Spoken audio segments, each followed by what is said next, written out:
The afternoon sun cast a golden glow over Harrison Park, where families and joggers filled the lush green trails.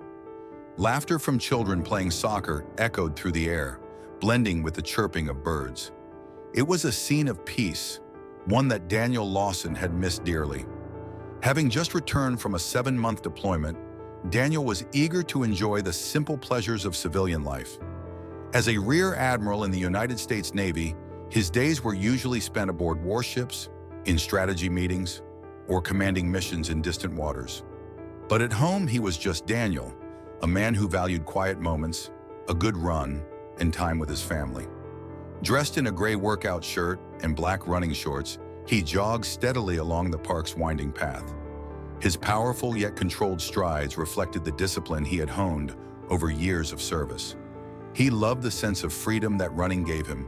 No orders, no protocols, just the rhythm of his breath and the earth beneath his feet.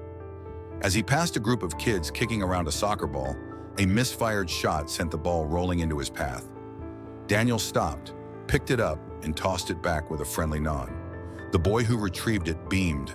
Moments like these reminded Daniel why he served, to protect this way of life. But peace, as he would soon find out, was short-lived. Rounding a bend in the trail, Daniel accidentally bumped shoulders with a passing man. It was a light collision, nothing forceful, but enough to make both of them stumble slightly. "My apologies, sir," Daniel said immediately, his voice calm and polite. The man, a stocky, broad-shouldered police officer in his early 50s, stopped in his tracks and turned toward Daniel with a scowl. His name tag read, "B. Moore."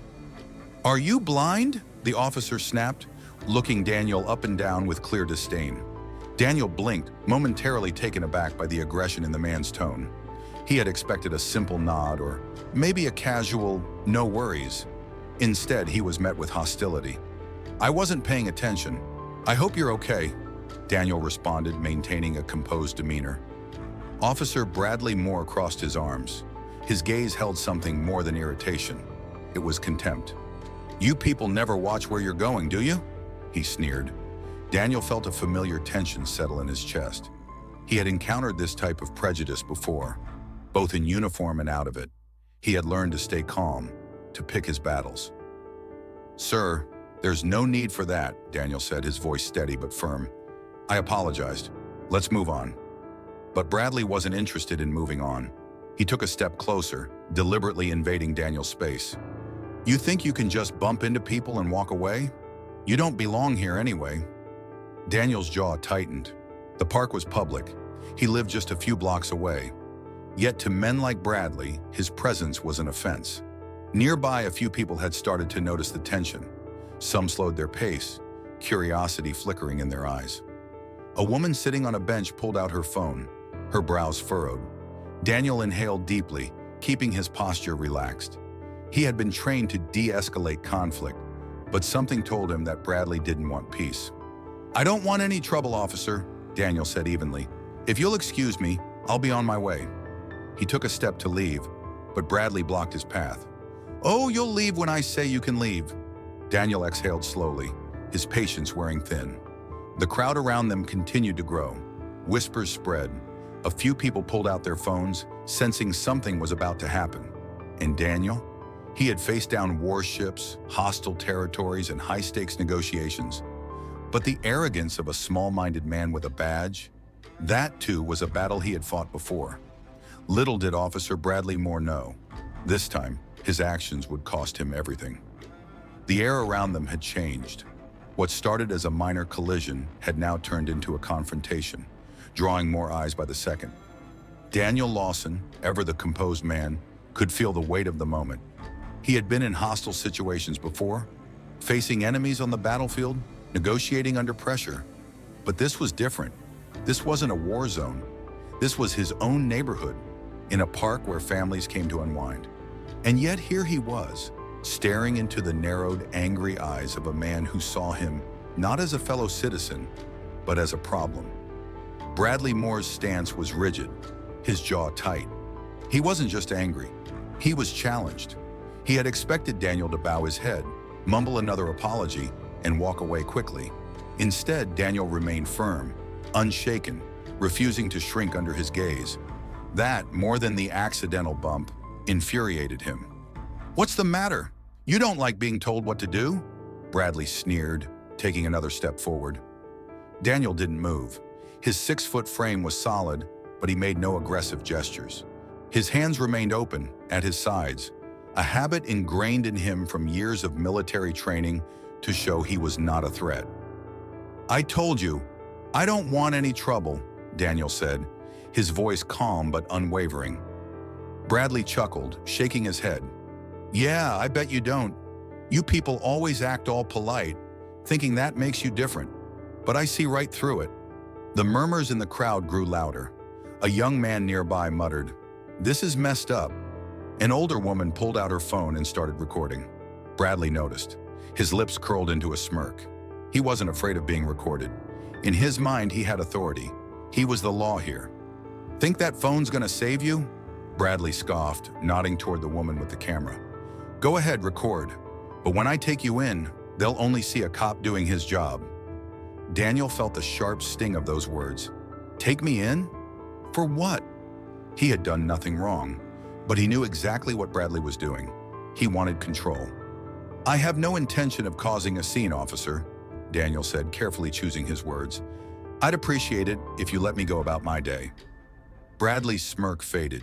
He didn't like the way Daniel spoke. Measured, respectful, but in control. That wasn't how this was supposed to go. He wanted fear. He wanted obedience. Instead, he was getting neither. Without warning, Bradley reached out and shoved Daniel hard. A collective gasp rippled through the crowd. The camera phones zoomed in. Daniel staggered slightly but caught himself with ease. His instinct told him to react, but years of training had taught him to master his emotions. He squared his shoulders, standing taller instead of backing down. "There was no need for that, officer," Daniel said, his voice lower now. A warning. Bradley's eyes darkened. "Oh, you didn't like that? What, you think you're too good to be touched?" Daniel didn't answer. He could hear his own heartbeat in his ears, not from fear, but from controlled anger. He knew exactly what Bradley wanted, a reaction, an excuse. The murmurs turned to voices of concern. "He didn't do anything," a woman called out. "That's assault," another voice shouted. Bradley's fingers curled into fists. He was losing control of the situation, his authority, his power. None of it was working the way he wanted. Daniel was still calm, still collected, and now there were too many witnesses. And then, in a split second of pure frustration, Bradley reached for his gun. The air became electric. A scream rang out. "Oh my God, he's got a gun!" The park, once filled with laughter and joy, was now frozen in horror. Children clung to their parents. People backed away, hands raised. The crowd, once passive observers, were now terrified witnesses. But Daniel? Daniel stood his ground. He had faced loaded weapons before, but this time, he wasn't on a distant battlefield. This time, his enemy was wearing a badge. The world around them seemed to freeze. The barrel of Bradley Moore's gun was locked onto Daniel's chest, his fingers tense on the grip. The gleam of metal under the afternoon sun sent a ripple of terror through the onlookers. A woman let out a shriek. A father yanked his child behind him. Nearby, a man whispered, "Jesus Christ, he's really gonna shoot him." Daniel didn't move. He had faced weapons before, snipers in foreign lands, enemies in the dead of night, but never in his own neighborhood, from a man sworn to protect. His heartbeat remained steady, but his mind raced. One wrong move, one twitch, and Bradley might pull the trigger. He kept his hands open and visible, his voice calm but firm. "Officer, lower your weapon. You don't want to do this." Bradley's breathing was heavy. His hands shook slightly, but his ego wouldn't let him back down. Not in front of this many people. "Shut up! You don't get to tell me what to do," he barked, his finger tightening on the trigger. The murmurs in the crowd grew louder. "This is insane," someone yelled. "Put the gun down, man," another voice pleaded.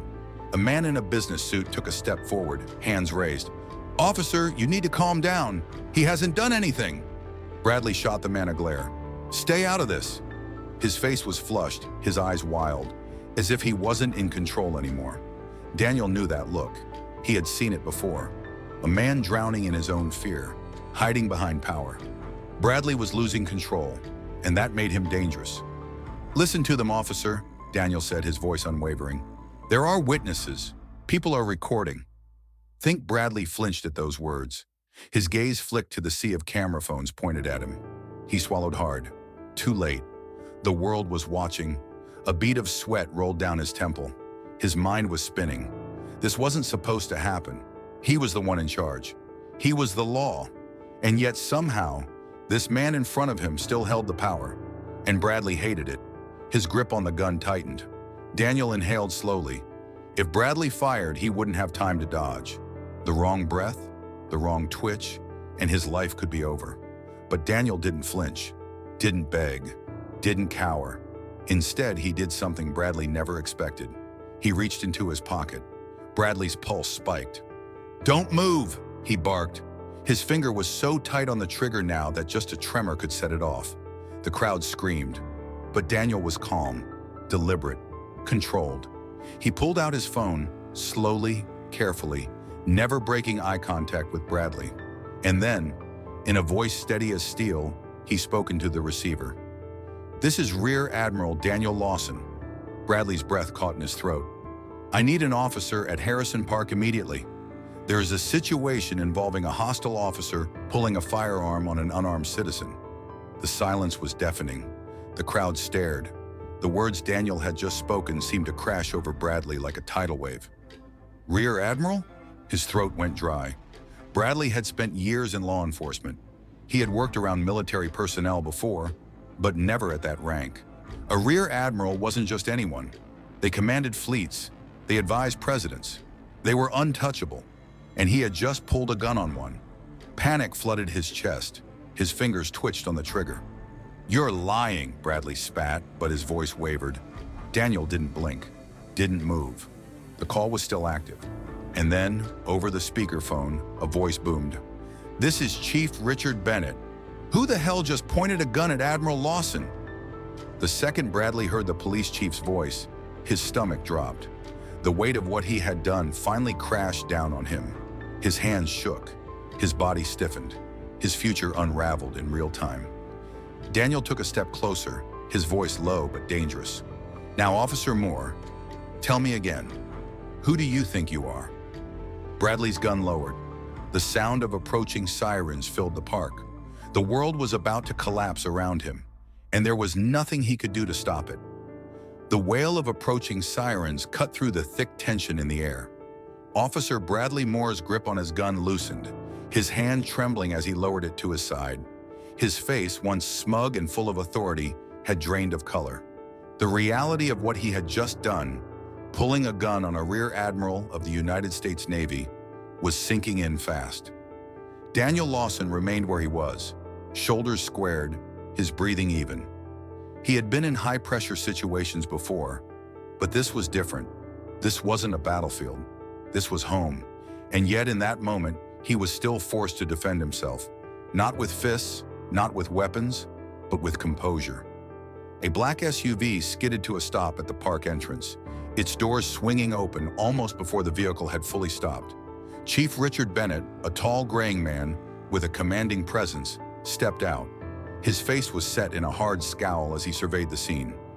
Daniel standing calm and composed, Bradley Moore standing stiff, gun still in hand, and a crowd of horrified onlookers holding up their phones, having captured everything.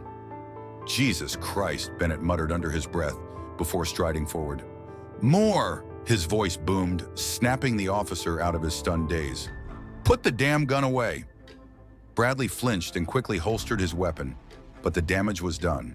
The weight of 100 eyes was on him, along with the cold judgment in his superior's gaze. Bennett turned to Daniel, his expression shifting from fury to something almost apologetic. "Admiral Lawson," he said, voice steady but edged with frustration. "Are you all right?" "I'm fine, Chief," Daniel replied, though there was a steeliness in his tone. "I'd like to know what your officer planned to do with that weapon, though." Bennett turned sharply toward Bradley. "That's exactly what I'd like to know." His glare was enough to make Bradley stiffen. "Sir, Bradley started, but Bennett held up a hand. "Shut up," he snapped. "Not another goddamn word." He looked toward the nearest officer on the scene. "Cuff him!" The entire park seemed to gasp at once. Bradley's eyes widened in disbelief. "Sir, wait! You pointed a gun at an unarmed citizen in broad daylight," Bennett barked. "A citizen who happens to be a goddamn rear admiral. I don't give a damn what your excuse is. You're under arrest for reckless endangerment and unlawful use of force." Two officers stepped forward. Bradley recoiled as one of them grabbed his wrist and twisted it behind his back. "This is a mistake," Bradley gritted out, struggling against their grip. I told you to shut up," Bennett snapped. "You're done talking." The handcuffs clicked into place. Bradley, the man who had strutted through the park minutes ago, thinking he could intimidate whoever he pleased, was now being led toward a squad car, his face red with humiliation. The crowd murmured in disbelief. Some cheered. Others just shook their heads. Daniel watched, his expression unreadable. There was no triumph in his eyes, no gloating, only disappointment. "You want me to come in and give a statement?" Daniel asked Bennett. Bennett shook his head. "Not right now. We have plenty of witness accounts and video evidence. This one's open and shut." He hesitated, then added, "But I do want to formally apologize. This shouldn't have happened." Daniel met his gaze. "No," he said, voice calm but firm. "It shouldn't have." Bennett exhaled and ran a hand over his face. "I need to get back to the station. There's gonna be hell to pay." "I imagine so," Daniel said before turning away. He didn't need to watch Bradley get shoved into the back of the squad car. He had already won the only battle that mattered. As he walked away, he heard a voice in the crowd say, "That could have ended differently." Yes, Daniel thought. It very well could have. The courtroom was packed. Journalists, activists, and concerned citizens filled every seat, their eyes locked onto the man sitting at the defense table, former officer Bradley Moore. Gone was the arrogant smirk he had worn that day in the park. His uniform was replaced by a gray suit, his expression hollow. He knew what was coming. Everyone did. At the witness stand, Daniel Lawson sat tall and composed. The prosecutor paced before him, glancing at the jury before speaking. "Admiral Lawson," she began, "on the afternoon of April 17th, you were jogging in Harrison Park when you encountered the defendant. Can you tell the court what happened?" Daniel's voice was steady. "I accidentally bumped into Officer Moore. I immediately apologized, but instead of accepting it, he escalated the situation, verbally and physically." "You say physically. Can you clarify?" "He shoved me," Daniel said plainly. "When I didn't react the way he expected, he pulled his firearm and aimed it at my chest." A murmur rippled through the courtroom. Some jurors shifted uncomfortably as if imagining themselves in his position. "And at that moment," the prosecutor continued, "what was going through your mind?" Daniel exhaled. "I've faced weapons before, but never from an officer of the law in my own neighborhood. I knew I had to stay calm, or I might not have walked away that day." The prosecutor nodded, then turned toward the jury. "Let's be clear. An armed, uniformed officer aimed his gun at an unarmed man who had done absolutely nothing wrong. A man who has spent his life serving this country, defending its freedoms. But in that moment, in the eyes of the defendant, all that mattered was the color of his skin." Bradley's lawyer stood. "Objection, speculation." The judge barely looked up. "Overruled." The prosecutor approached the jury box. "The truth is, if Admiral Lawson had reacted even slightly differently, we might not be here today. We might be in another courtroom, discussing why an innocent man was gunned down in a public park, and that should terrify us all." A heavy silence settled over the room. The weight of those words was undeniable. The trial had been swift. The evidence, damning. Video recordings from multiple angles had captured everything. Bradley shoving Daniel, pulling his gun, the fear in the crowd, the instant regret on his face when he realized who he had threatened. There was no spinning the truth. The jury deliberated for less than an hour. When they returned, the foreman stood and read the verdict. "On the charge of reckless endangerment, we find the defendant guilty. On the charge of unlawful use of a firearm, we find the defendant guilty. On the charge of abuse of power, we find the defendant guilty." Bradley Moore slumped in his chair, his face ashen. The judge adjusted her glasses and looked at him with unapologetic sternness. "Officer Moore, your actions were not just reckless, they were dangerous. Your duty was to protect and serve, but instead you abused your badge to exert control over an innocent man. You escalated a harmless situation into a life-threatening one, and now you will face the consequences. She cleared her throat. I hereby sentence you to 5 years in state prison. A collective gasp echoed through the room. Bradley's head snapped up in shock. His lawyer whispered furiously, but it was over. A former cop was going to prison. Daniel watched without triumph or satisfaction, only a sense of finality. Justice had been served, but the fight wasn't over. Outside the courthouse, reporters swarmed him. A young journalist pushed her microphone forward. Admiral Lawson, do you have any final thoughts? Daniel looked past the cameras, past the flashing lights, and straight into the eyes of the nation. I've served this country for over 30 years, he said. I've defended the ideals of justice and freedom across the world. But justice and freedom don't mean much if they're not applied equally. What happened to me is not an isolated event. It's part of a larger problem, one we can't keep ignoring. He took a deep breath. No one should be above the law, not even those who wear a badge. And no one should have to fear for their life because of the color of their skin. I don't want vengeance. I want change. For a moment, there was silence. Then, applause. The video of his speech went viral that night. It sparked conversations across the country, forced police departments to review their policies, and made people think twice about who they trusted with power. As for Bradley Moore, his time in prison would not be easy. Ex-cops behind bars were rarely welcomed. He had spent years exerting control over others. Now he had none. And Daniel Lawson? He went back to doing what he had always done, serving, leading, inspiring, because some battles are won in the field, but the most important ones are won at home.